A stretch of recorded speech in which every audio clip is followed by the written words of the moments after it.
Investigating the cause of a blast at a munitions plant in Somerset West. 8 people were killed at Dinell's Rheinmetall munitions factory there yesterday. 2 people were also injured during that incident. Now, reporter Pheladi Sethusa has the latest for us. Pheladi, hopefully you can hear me this time around. The acting president, David Mabuza, is calling for this investigation to be given top priority. Again, though, what are company representatives saying caused this particular explosion? Morning, Xoli. So unfortunately, the company has been quite tight-lipped on exactly what happened. In a statement they released late last night, they were only able to say that an explosion went off in one of their manufacturing buildings. They weren't able to give us insight into what the cause for that was, but they did say they have managed to since secure the site and are working on investigating the causes for that explosion. But we are expecting the State Security Minister to make a visit here this morning, and hopefully they'll be able to give her a bit more information on what had happened, and once that does happen, she will be able to brief the media in a bit more detail. Pheladi, what is manufactured at this plant? Right, so Rheinmetall Defense is a German company, and they work together with the SANDF to manufacture explosives and parts and some ammunition, parts for ammunition used in military defense work. So only the components of some of those things are manufactured here and then shipped abroad. It's quite a big company that makes hundreds and millions of euros per year, so it is quite a big operation, and this is one of several plants in the country.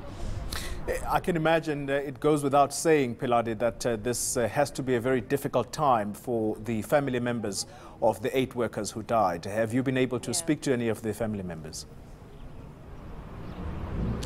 I mean, it was actually very difficult yesterday because the families were called into the site and they were receiving some trauma counseling as they were being told about who had actually lost some loved ones last night, and they had also had a little bit of a sermon with some of the local pastors here. We had tried to speak to some of them coming out, but as you can imagine, people were still very, very shocked and unwilling to speak to us, but we will try and track a few of them down today. Behind us, we do have some community members who have actually gathered. They want to have a prayer with some of those affected families who they say are family, essentially, because it's quite a close and tight-knit community here in Makassar. So we will have that prayer service as it begins. We'll also have the minister a little bit later and begin piecing together what actually happened here. I imagine, Pheladi, when you talk about a minister, we understand that the State Security Minister is going to be making her way down there this morning. Is that indeed your information, that the State Security Minister will visit that facility today? Yes, Xoli. We were told she would be here at about 9 a.m., but that's come and gone, and she's not here as yet. But like I said, we'll be here throughout the day, so whenever that does happen, we will have it first. It does appear that this blast yesterday, or this explosion, it has caused quite an anxiety within that community, Pheladi. I'm looking at the people behind you. What is the sentiment there? Has this ever happened before? Yeah. So some of the things people were saying to us last night is that it is quite a dangerous environment to work inside there. I mean, one of the examples they gave us is that their loved ones, for instance, aren't allowed to have cellular phones on their person when they are at work because it can interrupt some of the processes at hand. So initially, when this all broke out, people couldn't even contact people they know working inside to say, you know, are you okay? Were you affected by this at all? So there was quite a bit of anxiety and panic outside until it became a bit clearer on who had survived the blast or not. So the people here say it is quite unsafe work because of those explosive elements that people are working with on a day-to-day basis. And we're told about 10 or or 12 years ago, there was a similar incident, but not to this magnitude where so many people were affected. So I think another thing that's quite sad is that it's because it's such a big plant and such a big operation, it's one of the only stable job opportunities that exist for the young men and women who live in Makasa, which is the township opposite to this plant. I suppose also, Pheladi, it makes sense that just watching there behind you, the access to that facility quite controlled.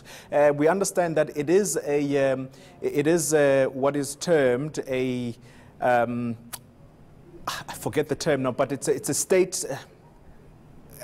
I've forgotten, the word is actually just escaped me. It's a national key point, exactly. That's what I wanted to say or confirm with you. Is it indeed a national key point?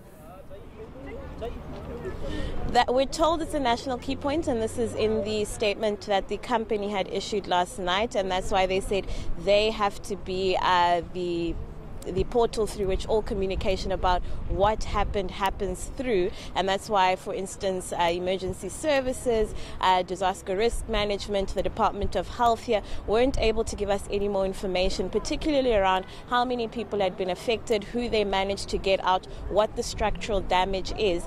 That all has to come from the company itself because of that fact. And I mean, Xoli, unfortunately, we actually haven't been allowed to get close enough to see what the damage is. I mean, we're told in these statements that a building was affected, but we don't know if the entire building collapsed. Did it collapse onto another building perhaps? Did it fall on other people who maybe were seriously injured? So things are still a bit sketchy on a detail front.